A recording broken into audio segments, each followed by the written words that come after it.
Take 5. What time is it? How many times a day do we hear that? What time is it? Excuse me, do you have the time? Today, let's take 5 to take a moment and ask ourselves personally, what time is it? One thing for sure I can tell you about time is that time stops for no one.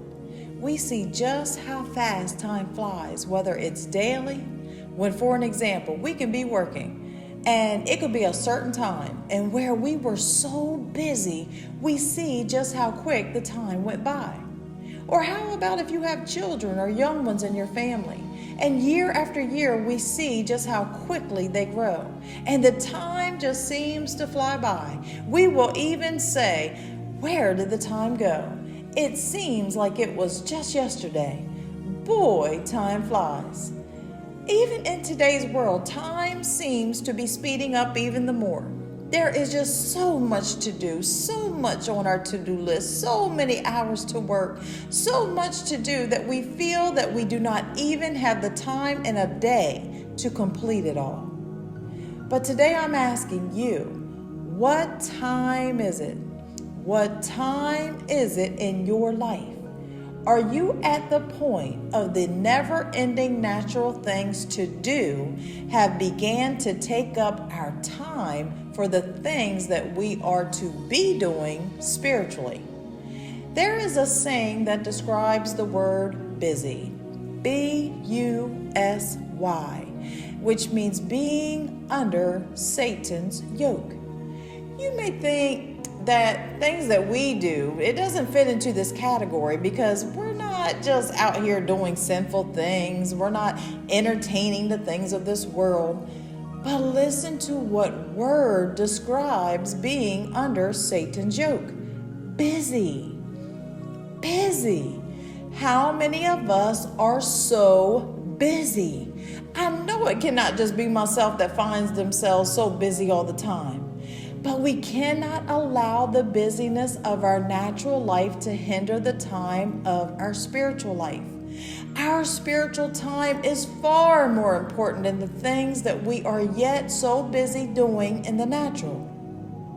It is a setup for us to be so busy that when we finally have time to wind down, we are too exhausted to even find the extra time to pray, to seek God, to read His Word, to truly commune with Him. It is a setup.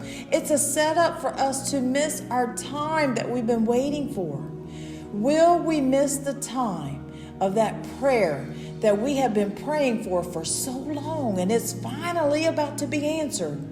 But will we miss the answered prayer because we're going to be doing something other and being so busy with it?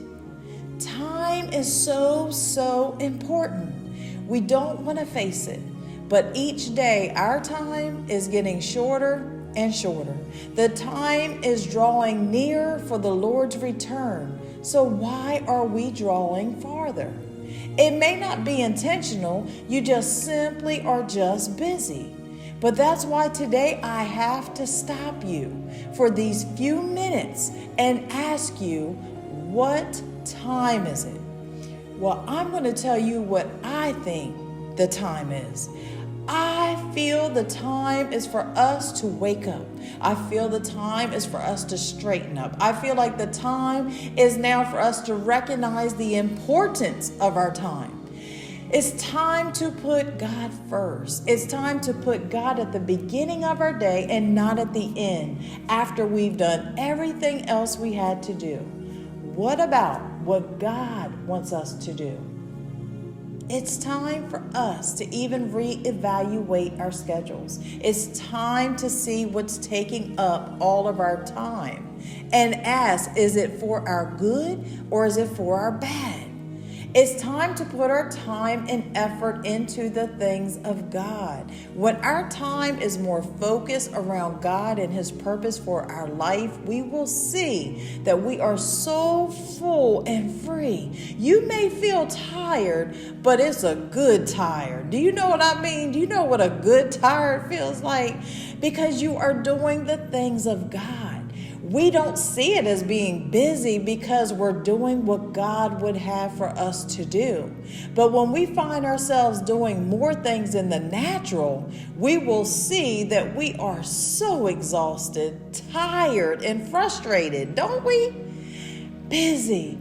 It's time that we get busy for God. Don't let life and Satan eat away at your time. Satan desires to eat up every last second of our day so that we have no time at all for God. What time is it?